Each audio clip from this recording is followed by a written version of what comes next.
성도 여러분, 오늘도 반갑습니다. 주일 지나서 이 3일 돼서 이렇게 얼굴 뵙는 게 저는 진심으로 반갑습니다. 저만 반갑죠? 왜냐하면 비도 오고 날도 꾸준히 교회에 오시는 분들도 적고 또 이렇게 왔다 갔다 들리시는 일도 적으시니까 교회에 우리 목사님들과 함께 이렇게 콕 박혀서 왔다 갔다 하고 있어도 아무도 안 계시니 적적합니다. 그러면서 담임 목사님도 이야기를 나눴죠. 교회가 북적북적하면 좋겠다라는 그런 소망도 나눠보았는데요. 여튼 오늘 이 3일에 귀한 말걸음 하신 것 감사합니다. 오늘도 들려주신 하나님의 말씀을 통해서 우리가 조금은 그 말씀 가운데 바로 살아가기를 다짐하는 그런 복된 시간 되기를 바랍니다. 오늘은 이제 빌립보서 강의 3번째 시간입니다. 그래서 내게 사는 것이 그리스도니 죽는 것도 유익하다는 제목을 가지고 말씀의 은혜를 나누고자 합니다. 여러분은 여러분 삶에서 예상치 못한 큰 어려움이나 고통이 닥쳐 있을 때, 그리고 고통 가운데 직면하게 됐을 때 어떻게 행동하십니까?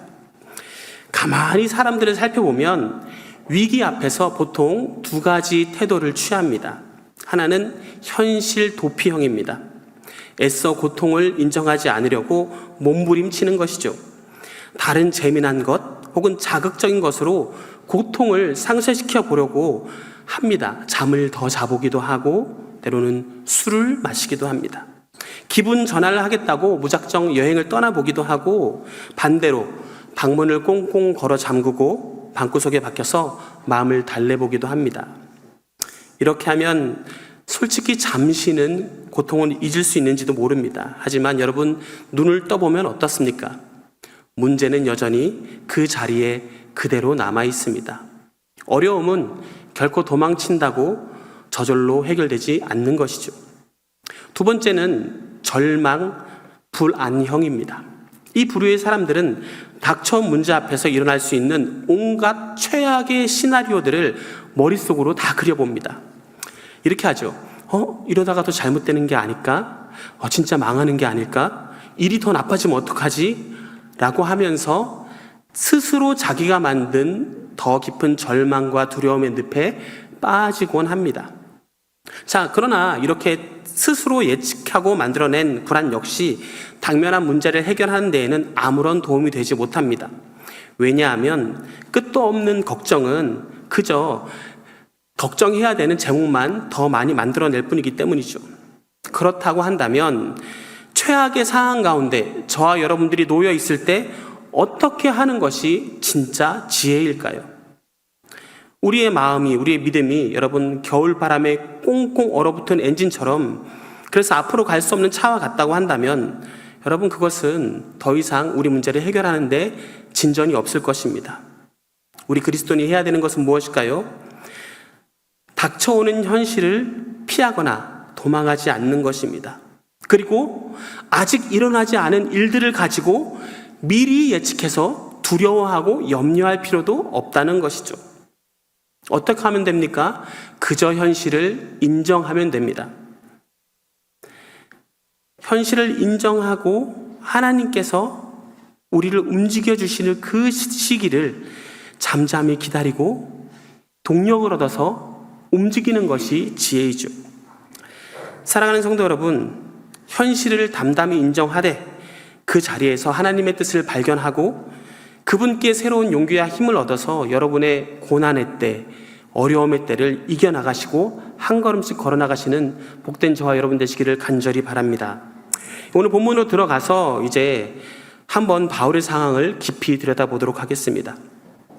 바울은 지금 로마에서 아주 오랜 시간 동안 재판 결과가 끝나지 않은 미결수 상황으로 지내고 있었죠.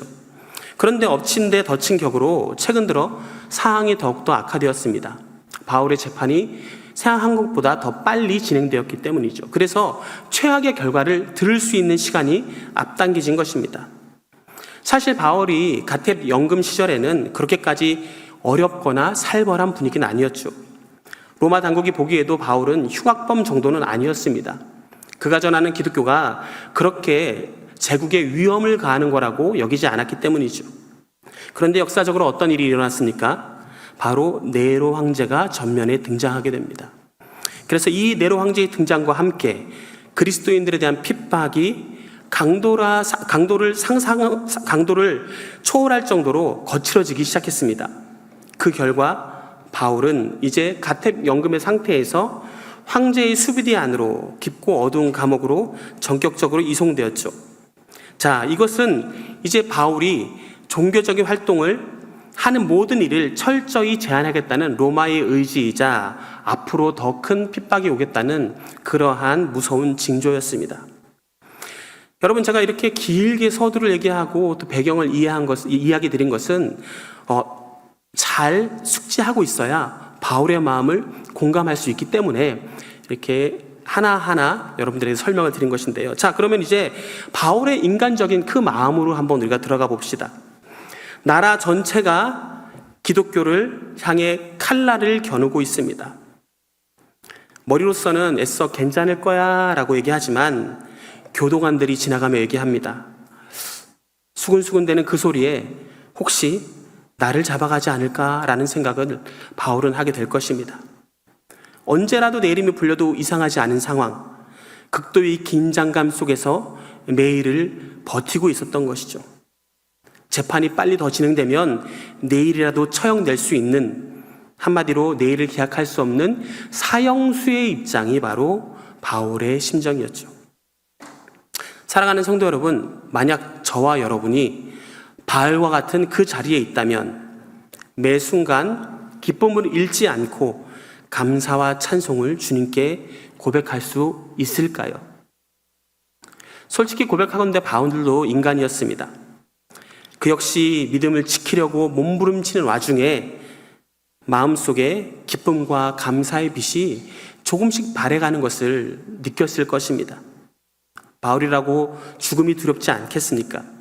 그의 마음속에도 불길한 생각과 최악의 상황들이 끊임없이 밀려왔을 것입니다. 불안한 마음, 부정적인 생각과 매일매일 피 흘리기까지 싸워서 주님이 내 주님이시다라는 결론을 내지 않으면 단 한순간도 버틸 수 없는 영적인 전쟁터의 한복판에 바울은 있었습니다. 여러분, 이 바울의 장면, 사실 오늘 살아가는 저와 여러분의 삶과도 참 닮아있지 않습니까?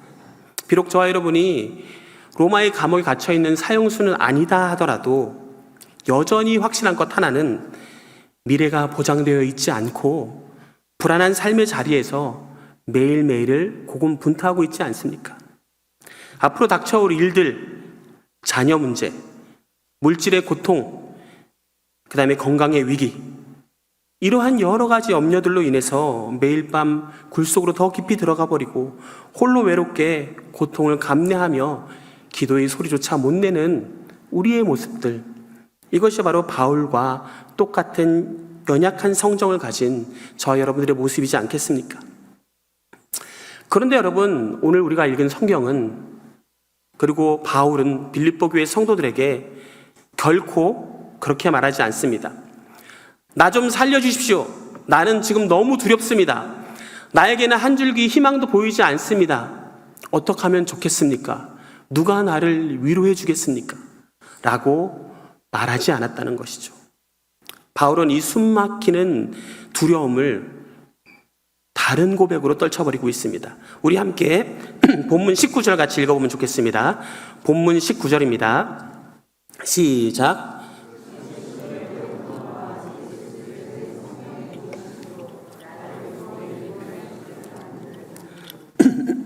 이것이 너희의 간구와 예수 그리스도의 성령의 도우심으로 나를 구원에 이르게 할 줄을 아는 고로.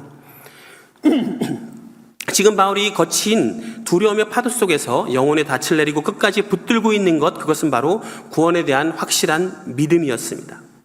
이 바울이 말하는 이 확실한 구원에 대한 믿음, 이것은 사실 두 가지죠.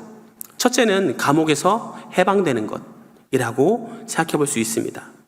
그러나 바울이 말하는 진짜 구원과는, 구원에 대한 확실한 믿음은 그 너머에 있었습니다. 바로 그것이죠. 내가 석방되지 못하고 죽는다 하더라도 그리스도의 복음을 위해 영광스럽게 될 것이고, 나의 마지막은 결코 비참한 것이 아니고 성령께서 끝까지 나를 붙들어 주실 것이다 라는 종말론적 구원의 믿음이었습니다. 여러분, 이 믿음이 쉬운 일은 아닙니다. 우리가 정말 그 상황에 닥쳐 있을 때 이렇게 믿음을 고백할 수 있는지 그 아무도 장담할 수 없죠. 그러나 여러분, 작은 치열한 전쟁들, 동일한 상황들은 매일매일 저와 여러분의 마음 안에서 일어납니다. 그 치열하게 일어나는 마음의 전쟁 가운데 한번 우리가 된통 어려움을 겪게 나면 정말 여러분, 놀랍게도 그동안 내가 그렇게 뜨겁게 기도했던 것들, 그리고 눈물로 봉사하고 섬겼던 은혜의 추억들, 그리고 심지어 내가 사랑한다고 고백했던 지체와의 관계까지도 때로는 산상조각 나버리고 내 마음에서 떠나버리게 되는 것을 우리는 종종 경험하죠. 그 치열한 전쟁, 그 거칠은 폭풍과도 같은 우리 내면의 그런 싸움 가운데서 여러분, 결국 마지막에 남는 여러분의 고백은 무엇이었습니까? 지금까지 여러분 반복적으로 지속되는 이러한 어려움 가운데 결국의 고백은 이것이지 않습니까? 주님이 나를 그 깊은 고통 가운데, 그 어려운 상황과 관계 가운데 홀로 두지 않으시는구나. 성령님이 지금도 나와 함께 하시는구나 라는 고백을 여러분, 그 시절을 지나서 종국에는 하게 되시지 않으셨습니까? 그래서 이 자리에 앉아 있을 수 있는 것 아닐까요? 그래서 우리가 믿음으로 고백하고 또 찬양하고 또한 나아갈 수 있는 것이 아니겠습니까? 여러분, 하나님께서는 당시 바울뿐만이 아니라 동일하게 당신의 자녀들을 그저 방관하고 계시지 않으십니다. 감당할 시험을 주시고 피할 길을 내주십니다. 그리고 우리의 마음 또한 그러한 지옥과도 같은 전쟁터에서 다시 한번 일어설 수 있도록 말씀으로 손 내미시고 성령께서 위로해 주시기 때문에 우리도 동일하게 바울과 같은 고백으로 오늘을 살아갈 수 있는 것이죠. 사랑하는 성도 여러분, 바라옵기는 비록 우리가 모두가 동일한 고통 가운데 있지 아니하더라도 인생을 살아가는 그 과정 가운데 겪어지는 모든 어려움과 고통의 순간에 바울과도 같은 고백으로 믿음을 고백하시고 오늘도 승리하시는 복된 저와 여러분 되시기를 주님의 이름으로 축원합니다. 계속해서 19절에서 20절을 보게 되면 이제 성도의 기도를 통해서 딛고 일어나는 놀라운 하나님의 위로와 주권의 수용함을 볼 수 있습니다. 자, 바울이 감옥에서 절망하지 않고 끝까지 지탱할 수 있었던 놀라운 비밀이 바로 19절에 숨겨져 있습니다. 바울은 자기 자신이 훌륭해서 자기 자신의 의지와 영성이 뛰어나서가 아니라고 말하죠. 다른 누군가가 거룩한 힘이 자기를 아래로부터 떠받들어주고 있다라고 고백하는데 오늘 성경의 19절에서는 어떻게 얘기합니까? 빌립보 교회의 성도들의 눈물의 기도와 성령님의 도우심이라고 말씀합니다. 여러분, 저와 여러분이 영적인 깊은 침체에 빠졌을 때, 사방으로 벽이 막혀 있을 때 우리에게 가장 필요한 것은 무엇일까요? 바로 지체들의 중보기도입니다. 우리가 스스로 기도할 힘조차 잃어버리고 마비되었을 때 누군가 나를 위해 대신 눈물 흘려주는 지체의 기도가 나를 살리는 법이죠. 우리 모두 다른 누군가의 기도를 통해서 여러분, 우리의 시험들을 이기고 이 자리에 앉아있는 믿음의 증인들이지 않습니까? 주의 종들인 저희 목사들도 마찬가지입니다. 여러 가지 목회 사역과 때로는 영적 전쟁 속에서 때로는 지치고 낭망해서 깊은 기도의 자리까지 가지 못하고 헐떡일 때가 있습니다. 그때 기도할 때 강단 뒤에서 혹은 골방에서 혹은 새벽 기도의 자리, 또 금요 기도의 자리, 또 어딘가 들리는 소리들을 접하게 될 때 여러분 얼마나 위로가 되는지 모릅니다. 목사님들을 위해서 기도하는 성도님들의 기도 소리가 얼마나 힘이 되는지 모릅니다. 내가 기도하지 못하고 있을 때 나를 위해 기도해주는 우리 다른 성도님들이 있다는 사실을 얼핏이나마 목소리를 통해 들었을 때 여러분 얼마나 위로가 되고 다시 한번 영적으로 일어서서 더 굳게 서야지 하고 힘을 내게 되는 동기가 되는지 모릅니다. 사랑하는 성도 여러분, 사역자들 뿐만이 아니라 저와 여러분, 우리 성도들 모두가 마찬가지입니다. 다른 누군가가 나의 이름을 부르며 기도하는 여러분 그 장면은 얼마나 아름답습니까? 서로의 이름을 불러가며 기도한다는 것, 여러분 이것은 주님의 사랑을 실천하는 정말 위대한 도구입니다. 하나님이 사랑이시다라고 말하는 이 성경을 이 땅 가운데 풀어놓을 수 있는 가장 여러분 손쉬운 법칙이 바로 기도입니다. 하나님의 성품을 닮아서 다른 이들을 마음에 품고 위하여 기도하는 것, 여러분 이것은 세상이 말하는 조건적인 사랑과는 차원이 다른 그러한 사랑이죠. 오늘 우리가 이 교회에 모여서 서로의 이름을 부르며 기도할 수 있다는 것, 이것은 세상에 누릴 수 없는 엄청난 특권이라는 사실을 서로 기억하시기를 간절히 바랍니다. 이 땅에서 누릴 수 있는 가장 복된 여러분 그 특권이 바로 서로를 위한 기도입니다.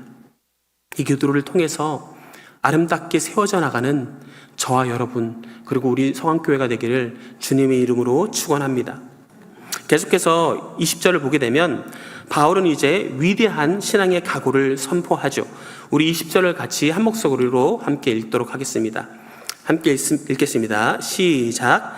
나의 간절한 기대와 소망을 따라 아무 일에든지 부끄러워하지 아니하고 지금도 전과 같이 온전히 담대하여 살든지 죽든지 내 몸에서 그리스도가 존귀하게 되려 하나니.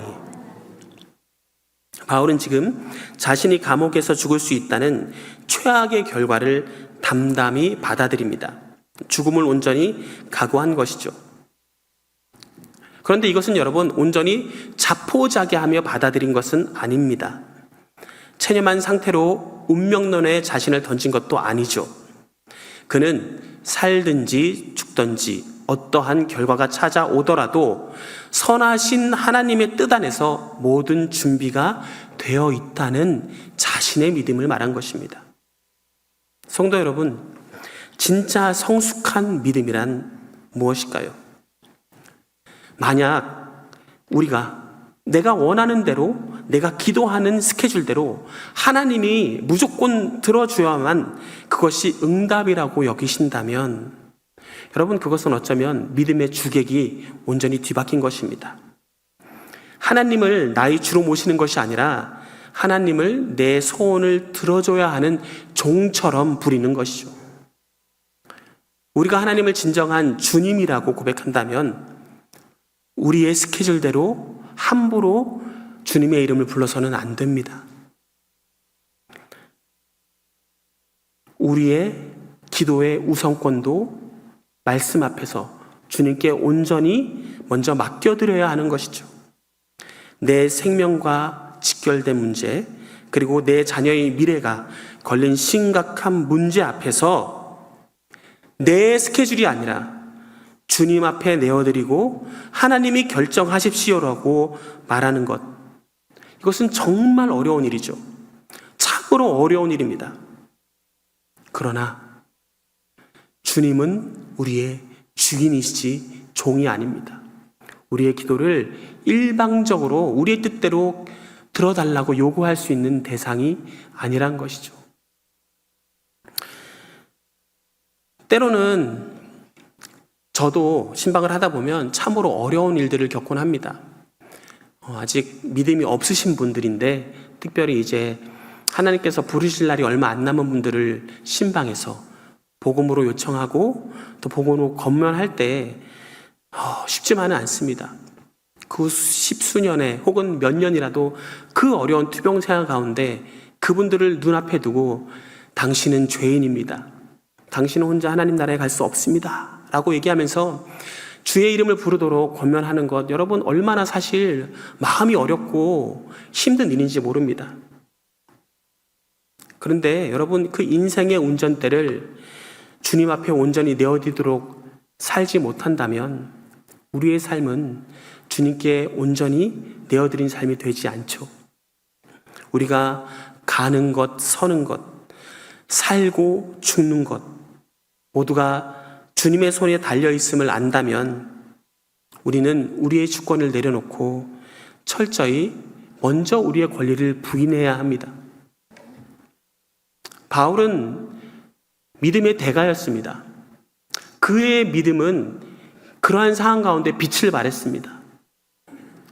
철저히 깨달아서 고백하죠. 하나님께서 내게 생명을 허락하셔야만 내게 자격이 주어지는 것이고, 주님께서 내게 시간을 연장해 주시면 복음도 전할 수 있다. 그러나 하나님께서 부르셔도 나는 괜찮다 라고 말할 수 있는, 여러분, 주님의 주권을 온전히 받아들인 것입니다. 우리가 살면서 여러분 정말 고통스러울 때가 언제입니까? 하나님의 때가 언제인지 몰라서 고통스럽지 않습니까? 내 머리로 아무리 생각을 해봐도 도저히 그때가 지금인데 이 지금 그 기도의 대답이 되지 않아서 여러분 너무 고통스럽고 어렵고 머리가 골치 아프지 않습니까? 그래서 그거를 좀 바꾸어 보려고 기도하고 또 무릎을 꿇고 야단 법석을 떨고 내 환경에 어떻게 내가 조금 해보아도 여러분 꿈쩍도 안 할 그러한 환경들 우리가 경험하게 되지 않습니까? 하나님의 시간표와 여러분의 시간표는 다릅니다. 그 시간표 안에 우리가 살고 있다면 우리의 인생의 결정권이 그분께 있다는 것을 우리는 반드시 시인해야 합니다. 그리고 우리의 주권을 내어드려야 합니다. 바울은 본문 20절에서 이제 내 몸에서 그리스도가 존귀케 된다는 고백을 하게 되죠. 이것은 여러분 단순히 내 삶의 결과만을 좋게 만들어서 이 좋은 것만으로 하나님께 영광 돌리겠다는 뜻이 아닙니다. 비록 결과가 나오기 전까지 감옥에 갇혀 있더라도 재판을 기다리고 있다 하더라도 이 모든 고통의 과정 가운데 있어서 나의 삶의 태도와 행동, 나의 언어와 생각까지도 하나님 앞에서 부끄러움 없이 영광을 돌리겠다는 그의 믿음의 고백입니다. 감옥이라는 최악의 상황 가운데서 그리스도를 존귀케 하는 삶의 태도를 포기하지 않는 삶, 절망의 자리에서 오히려 기쁨을 사수하고 원망 대신 감사를 선택하고, 또한 빌립보 교회 성도들을 위해서 눈물 어린 사랑의 편지를 보내고 감옥 밖에 있는 성도들을 위로하고 믿음으로 세워나가는 그의 모습, 여러분 이것이 바로 그리스도를 존귀케 하는 성도의 거룩한 품격입니다.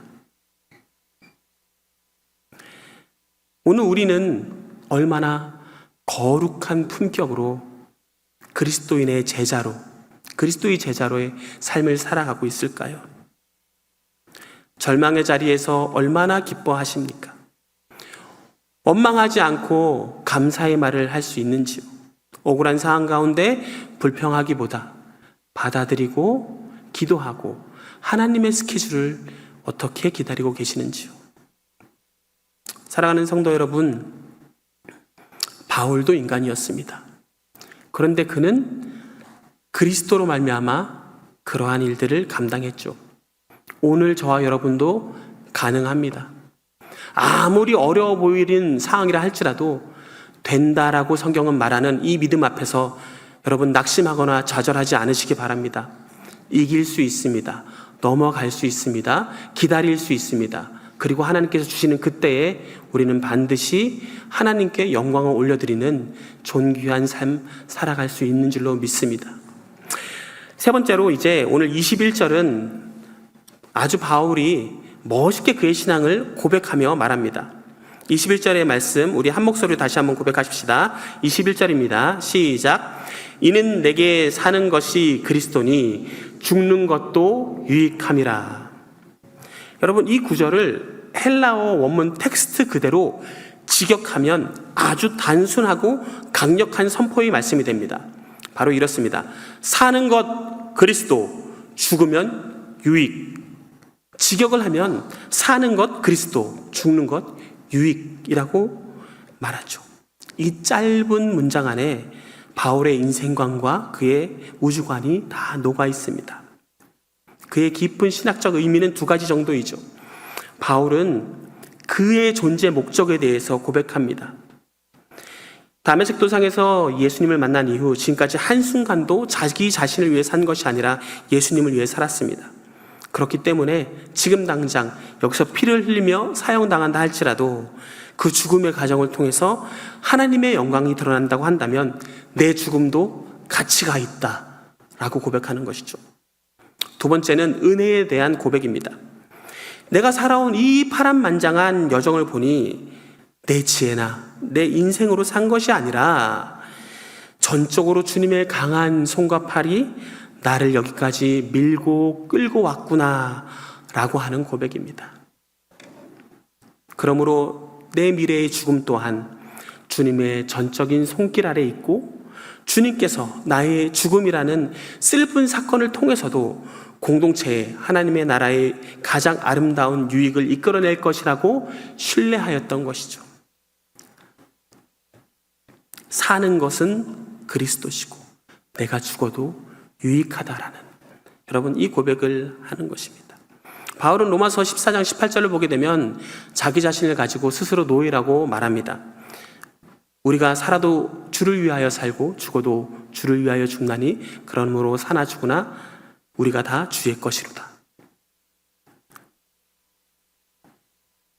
종된 고백 가운데 죽음까지 불사할 수 있는 이 믿음이 얼마나 고상한 믿음인지 여러분, 우리가 너무나도 자주 그리고 반복적으로 듣지만, 그러나 정말 우리의 고백은 바울의 고백과 얼마나 닮아 있을까요? 그러므로 내가 사나 죽으나 다 주의 것이로다 라고 고백할 수 있는지요? 찬양으로 세상 소망 다 사라져가도 주의 사랑 끝이 없으니 살아가던 모든 순간이 주의 은혜입니다라고 고백해도 성도 간의 대화 가운데 조금만 마음이 다쳐도 여러분 쉽게 마음이 요동치는 저야 여러분이 바로 그 연약한 성정이지 않습니까? 지극히 작은 자요 괴수요 라고 고백하는 그 바울의 심정이 바로 오늘 저와 여러분의 심정인 것입니다. 그래서 여러분, 정말 중요한 것은 저와 여러분이 얼마나 크고 대단한 업적을 남겼느냐, 얼마나 많은 일을 교회에다 했느냐가 중요한 것이 아닙니다. 일의 성과나 화려한 겉모습이 아니란 것이죠. 중요한 것은 고백입니다.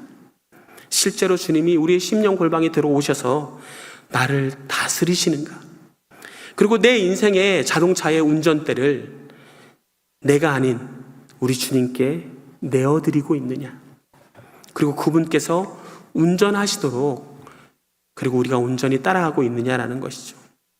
말로는 주님 뜻대로 하시옵소서라고 매주마다 고백하면서 정작 우리 삶의 운전대는 내가 꽉 붙잡고 주님은 저 뒤편에 타 계십시오, 운전은 내가 좀 잘합니다 라고 하며 살고 있는 것이 우리의 모습이지 않습니까? 세미한 주님께서 성령의 감동하심과 말씀을 통해서 그쪽은 가면 길이 좁아, 지금은 빨간불이야, 우회전할 때 멈췄다 가야 돼, 위험해 라고 말씀하는데 우리는 어떻습니까? 상관하지 않고 내 마음과 의지대로 신호를 무시하고 위험이 있다는 사실들을 간과한 채 우리 인생의 운전대를 돌리고 있지는 않습니까? 그렇게 살다 보니 우리의 인생이 자충우돌되어서 세상의 유혹들로 들이받치고 나도 들이받고 위태위태한 삶을 살아가게 되는 것이지 않습니까? 그러면서도 계속 이 운전대는 결코 주님께 내어드리지 못하겠다라고 하는 것이 정말 우리들의 그 고집이지 않습니까? 상상해 보십시다, 여러분. 술에 취한 사람이 음주운전을 합니다. 얼마나 위험합니까? 신호도 잘 보이지 않습니다. 길에 걸어가는 사람도 잘 보이지 않는데 그 운전대를 술에 취한 채 잡고 운전하는 것. 여러분, 똑같습니다. 우리의 영적인 눈이 어두워지고 세상의 정욕과 염려의 술에 취해서 한 치 앞도 우리가 제대로 판단하지 못하면서 내 운전대를 내가 잡고 내 뜻대로 운전할 테니 주님께서는 옆에 계십시오, 지켜만 보십시오. 여러분, 이것 또한 영적인 음주운전과 똑같다는 것이죠. 이제 말씀을 정리하려고 합니다. 여러분의 인생의 운전대를 주님께 온전히 이양하시기 바랍니다. 바울과도 같은 숭고한 믿음의 고백이 정말 어렵다 하더라도 한 단추 한 단추 끼어나가시기를 간절히 바랍니다. 허물 많고 부족한 우리의 인생, 그러나 이 인생의 운전대를 주님께서 잡으셔서 운전하시면 우리의 삶은 더 이상 위태한 곳으로 가지 아니할 겁니다. 어려움이 있을 때 멈출 수 있고 또한 피해가야 할 때 피해갈 것입니다. 그 지혜를 여러분 반드시 가지시기를 바랍니다. 나 스스로 할 수 있다는 자만을 버리십시다. 내가 죽어야 그리스도가 산다는 사실을 기억하십시다. 그래서 우리의 이 복된 삶의 특권, 서로를 위해서 기도하며 살아갈 수 있는 놀라운 바울이 가졌던 고백과 고린도 교회 성도들의 고백으로 우리의 믿음이 든든해지고, 또 바울의 이 믿음의 고백처럼 주님께서 나의 주님 되셔서 사나 죽으나 주님의 것입니다, 그래서 나의 인생의 주권을 주님께 내어드립니다 라고 고백하실 수 있는 저 여러분 되시기를 간절히 바랍니다. 이것을 경험하는 성도는 세상의 어떠한 유혹에도 넘어지지 않습니다. 사람의 어떠한 말에도 실망하지 않습니다. 그리고 서로를 위하여 기도하며 다시 회복되어지고 지어져 갈 것입니다. 그것이 바로 저와 여러분들이어야 합니다. 우리 교회여야 합니다. 그 교회 가운데 세상에 복음을 모르는 자들이 들어와서 복음을 또 듣고 회복되어야 합니다. 이것이 바로 이 땅에 주어진 저와 여러분의 사명인 줄로 믿습니다. 사랑하는 성도 여러분, 천국을 향한 구원의 여정의 길은 너무나도 깁니다. 그러나 우리가 함께 달려가야 될 목적은 너무나도 명확합니다. 우리에게 달려있지 않고 문제점 또한 우리에게 있는 것이 아님을 기억하시면서 우리 함께 이 시간 기도하고 찬양하며 우리를 바로잡고 또 성령께서 주는 음성 가운데 다시 한번 믿음 가운데 굳게 서는 시간 되기를 간절히 바랍니다.